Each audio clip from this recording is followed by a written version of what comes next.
But yeah, for the most part, I've been trucking my entire life. My dad was a trucker. Both my uncles were truckers. My grandpa was a trucker. That's pretty much 98% of what I've done with myself. So did you choose this as a career path basically because of family connections, or is there some other reason? How did you get into this? I mean, that was part of it.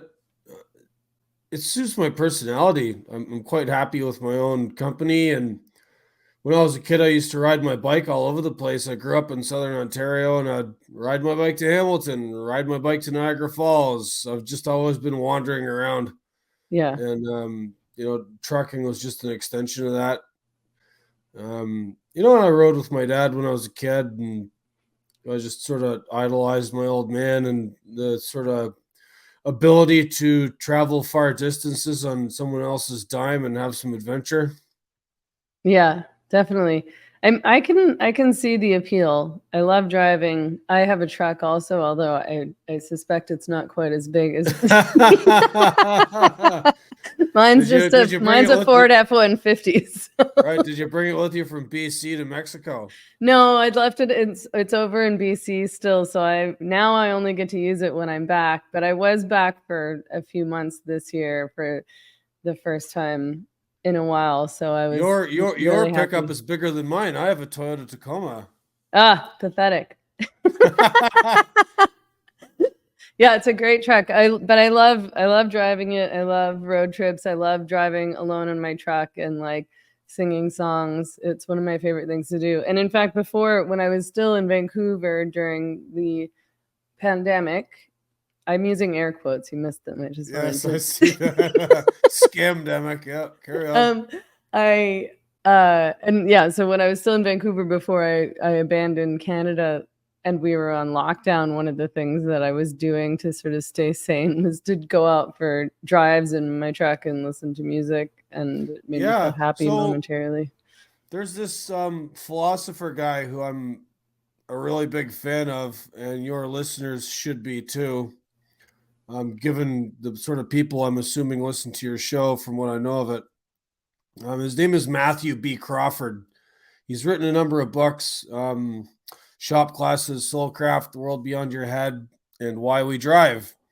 And one of the points he made in the book, Why We Drive, is that one of the pushes for automating cars and trucks is not, I mean, they talk a lot of nonsense about, safety and humans are bad drivers and they discount human experience, but they actually want to capture that little bit of time to yourself, right?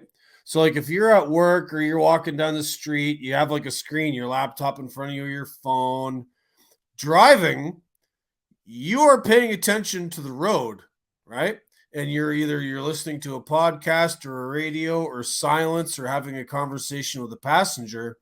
That's your time. That's your mental time.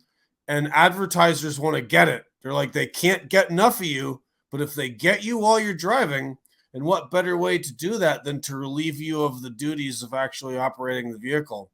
So this is part of the impetus behind automating away your time alone.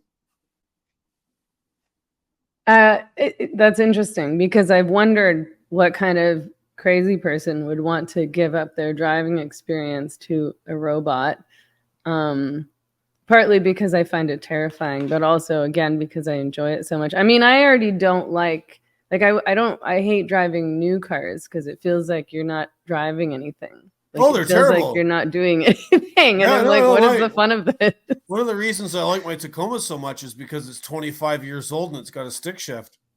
Oh, okay. I don't know how to drive a stick shift, but I have a 95, so my truck is pretty old too. But yeah, every time I get into a new car, I'm like, this may as well be driving itself. I feel so vulnerable. But yeah, that's interesting. I find it such like a sort of calming meditative thing, and I imagine that maybe you do too as a trucker. Oh yeah, no, I'm very happy in my own company, and it zens me out. There's a few things in life that zen me out: driving, Yeah. doing dishes, hiking, and chopping firewood. Okay. I'm gonna have to start chopping firewood then. I do the other things. Well, That's you the live one in that's Mexico. missing. You live in Can you Mexico imagine now. if I found I don't think that there are any houses in all of where I live in Mexico that have a fireplace. So I'll have to do that in BC. On the island, my dad chops firewood, and we do have a wood stove over there. I just have never bothered trying because he always does it. But maybe I'll take that up.